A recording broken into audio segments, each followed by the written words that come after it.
Dark Side Discoveries. Redacted File 782-C. Dark Side Discovery. In the year 1995, the China National Space Administration launched its most ambitious mission to date, Change 9, a secret manned lunar expedition to the far side of the moon. This is the story of the crew that never came back. This is the story of what they found. The Change 9 module landed precisely at 12:47 p.m. UTC in the South Pole Lake Basin, one of the deepest and oldest craters on the lunar surface.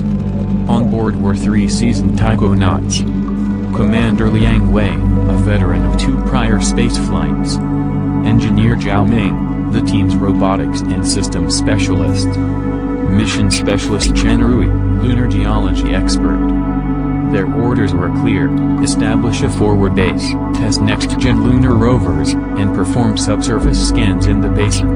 But by day 3, things deviated drastically from protocol.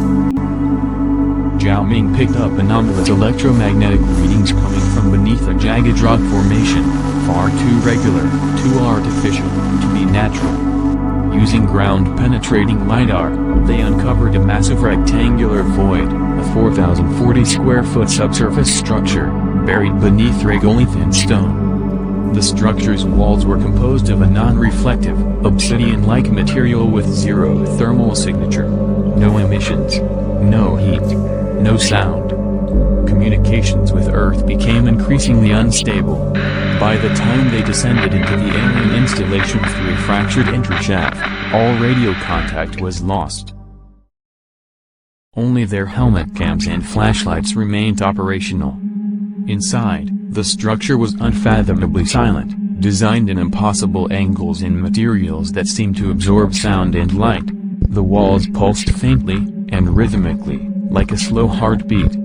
The layout was oddly terrestrial, 3 floors connected by a central column. Everything was asymmetrical, almost grown rather than built. Commander Liang described the feeling as like walking through the throat of a slumbering giant. They explored the first level, barren, unlit chambers with floating debris suspended in zero-gravity pockets, bones, maybe. The second level offered more structure, strange consoles, made of a translucent crystal that reacted faintly to touch, but emitted no readable signals. Then, they entered the third room on the second floor. That's when everything changed. As the 3 taikonauts crossed the threshold into the third chamber, lights blinked on across the ceiling, casting the room in an unnatural purple glow. A holographic projection shimmered in the center of the room, blurry, unstable. It displayed figures and glyphs, but their resolution flickered violently, as if rejecting human perception. Audio emerged, but not in any spoken language. It was a chorus of insectoid chirping, like thousands of overlapping locusts speaking at once. The air shimmered.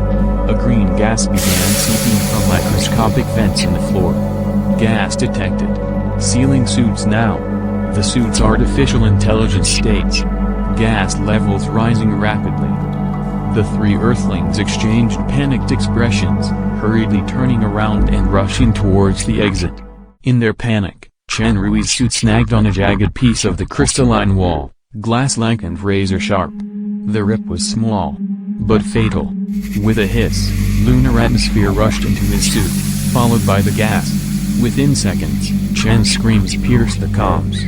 His skin bubbled and slid off, melting into red ribbons beneath the suit's layers. Commander Liang and Zhao could only watch in horror. There was nothing they could do. They fled the room. Chen's screams faded behind them. His cam feed cut out moments later. Liang Wei and Zhao Ming emerged from the base, their boots crunching the lunar dust. Their oxygen low, suit filters overwhelmed. Ahead, salvation, their lander. They were 40 meters away when the alien structure behind them emitted a high-pitched frequency, inaudible to the human ear but felt as a vibration in their bones. Then came the laser. A streak of green light, like plasma mixed with lightning, shot from the peak of the structure. It struck the Change 9 lander, vaporizing it in a plume of green fire and hurling debris in every direction. Zhao and Liang were knocked to the ground. The entrance to the base sealed itself shut, vanishing as if it had never been there. And then, silence. Until they saw the shadows moving across the ridge. First came the limbs, spindly and jointed, like steel-wrapped mantis legs.